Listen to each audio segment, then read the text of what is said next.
ہمارے معاشرے کے اندر جو نوجوان پائے جاتے ہیں وہ دوسری قسم کے نوجوان ہیں کہ جو نوجوان ہمارے معاشرے کے اندر ہمارے ہی معاشرے کو کھوکھلا کرنے پر تلے ہوئے ہیں.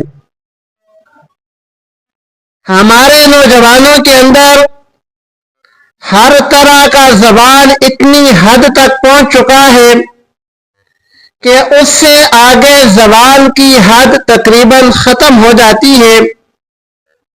جس اعتبار اور جس پہلو سے بھی دیکھیں ہمارے معاشرے کا نوجوان اس میں کمزور ہے اور اس کو اپنے دائرہ کار کا اور دائرہ اختیار کا پتہ ہی نہیں ہے.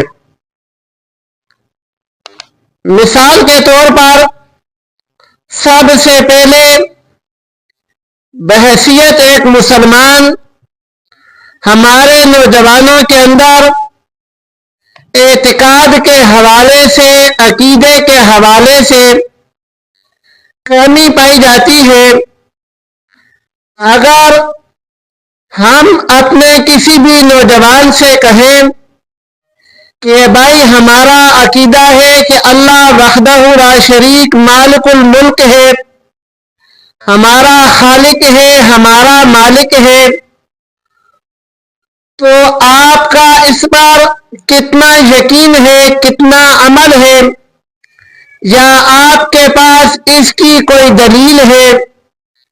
تو وہ نوجوان بجائے اپنے ایمان کی دلیل پیش کرنے کے ہمارا منہ دیکھنے لگ جائے گا، کیونکہ اکثر نوجوانوں کے پاس اللہ وحدہ لا شریک کے ایک ہونے کی نہ تو کوئی دلیل ہے، نہ کوئی عقلی دلیل ہے، نہ کوئی نقلی دلیل ان کو یاد ہے.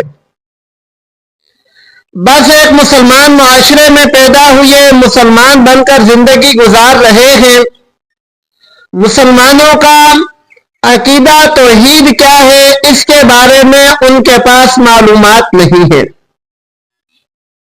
مسلمانوں کا دوسرا عقیدہ رسالت ہے.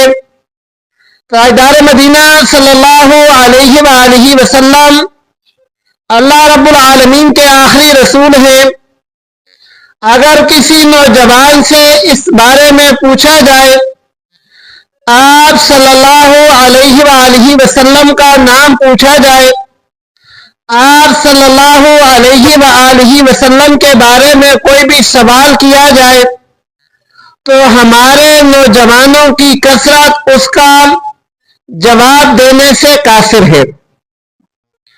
عقیدے کے لحاظ سے عقیدہ آخرت ہے، اور بھی ہم مسلمانوں کے جتنے عقائد ہیں، عقائد کے اعتبار سے اگر بات کی جائے تو ہماری نوجوان نسل عقائد کو ہی نہیں جانتی. عقائد پر دلیل دینا، یا اگر کوئی بندہ اس دلیل کا کوئی توڑ کرتا ہے، جیسا کہ کفر اور الحاد اس وقت پورے زوروں پر ہے کہ کسی بھی طرح سے مسلمانوں کے عقائد کو خلط ملط کر دیا جائے تاکہ ایک نو مسلم کو پتہ ہی نہ چلے کہ مسلمانوں کے عقائد کیا ہیں. تو اگر یہی خلط ملط کرنے والا کوئی انسان ہمارے کسی نوجوان بھائی کو، بیٹے کو اس کے ساتھ 2 منٹ بیٹھ جائے تو ہمارا نوجوان اس کے ساتھ 2 منٹ بھی نہیں بیٹھ سکتا.